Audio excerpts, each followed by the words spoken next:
Okay, so why did OCBC create that climate change report? What is it for? Before I get into all that, right, I just want to address some of the previous arguments that I've heard on the video that I made. Okay, a lot of people say that a single straw doesn't count, individuals don't count, blah blah blah blah. But obviously, in the grand scheme of things, they don't count to as much as collective actions by the companies. The point I was making in that video wasn't that individual actions matter a lot, right? They do count. For example, if you look at how cotton shirts are made, they use up about 2,700 liters of water. So if one person buys about 3 shirts a year, over 20 years, that's about 162,000 liters of water, enough to fill up 1,800 bathtubs. So you add this and a ton of other energy consuming activities that they do in their lives, and I think you get the idea. A bit disappointed no one really bothered to add any actual critique, but anyways, so for those who had actually looked into the OCBC report, they might have investigated a few things. First, why the hell is a bank so involved in climate change all of a sudden?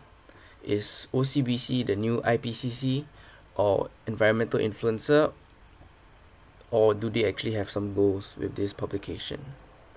Now, if you look at Singapore itself, it is a haven for Shell and ExxonMobil's oil refinery, as seen in foreign developmental investments.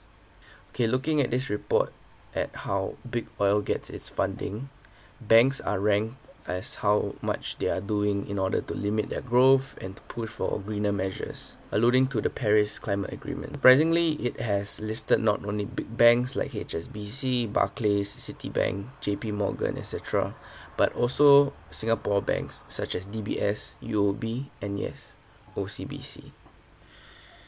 Interestingly enough, it found that in terms of measures and current actions, OCBC ranked the worst in the world. I'm not even kidding you. Even lower than JP Morgan in supporting literally almost every category there is. And JP Morgan has been repeatedly named the worst contributor of fossil fuels in the past 5 years. Literally every category gets more depressing and sad. Did Singapore banks do well for fossil fuel expansion policies? Nope. Offshore policies? Nope. Frack oil and gas? Nope. Liquefied nat gas? Nope. Coal mining? Nope. Coal power? No.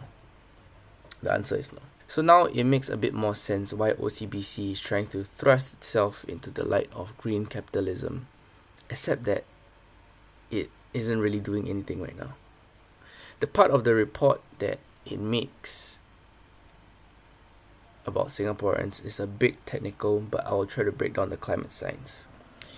So basically, Singapore uses 96% fossil fuels in its energy consumption, right? So fossil fuels are very high consumption and produces the worst in terms of global greenhouse emissions. So this skews the global footprint more than other countries, despite maybe having lower to similar usages as compared to other OECD countries. So if you look at a country like Norway, who is using a lot of green or renewable energy, they are actually producing much less, even though they are actually using about the same energy rates as us. Also, other things that the report failed to acknowledge was that the start dates during the time of their recording is quite odd.